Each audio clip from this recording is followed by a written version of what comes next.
Kim at Paulo may big announcement. May aaminin na nga ba sa kanilang relasyon?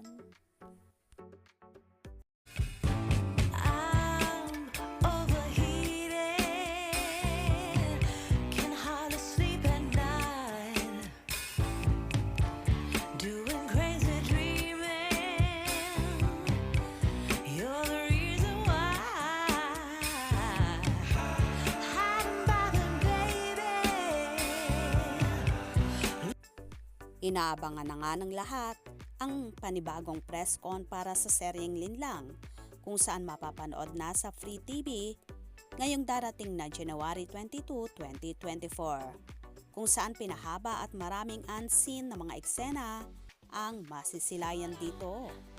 Marami pang mga pasabog din sina Kim at Paulo na hindi pa nakikita nung ipinalabas ang serye sa Prime Video.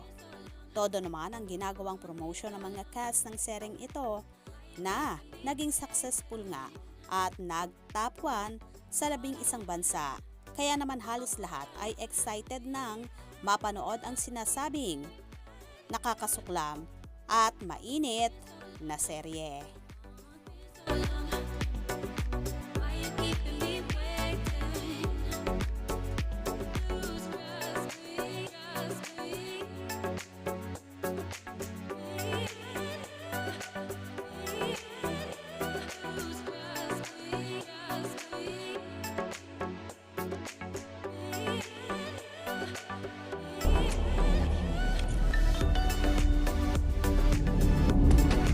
Si Juliana. Gusto mo ba siyang hiwalayan?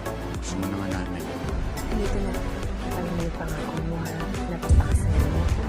Inuhuli mo kayo magkakapit. Wala ka rin naman ebidensya. Hindi ba mawala ako sa buhay mo? Kasi sinungaling pa rin ba kaya? Ebidensya na ako. Samantala, hindi naman maiwasang malink sina Kim at Paulo, lalo pat maraming Kim Pao supporters ang pilit silang ginagawa ng issue.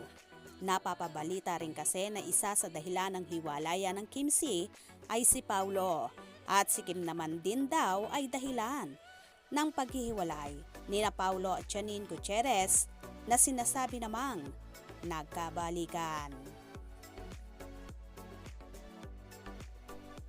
Sa pagkakataong ito, may aaminin na kaya ba ang Kim Pao sa totoong estado ng kanilang relasyon, lalo pat nag-viral din ang mga video nila sa Milan, kung saan palagi rin silang magkasamang dalawa. Abang-abang na lang tayo. Malay natin, may biglaang kumanta sa Kim Pao. Kaya naman tumutok at wag na wag pahuhuli sa mga maiinit na kaganapan.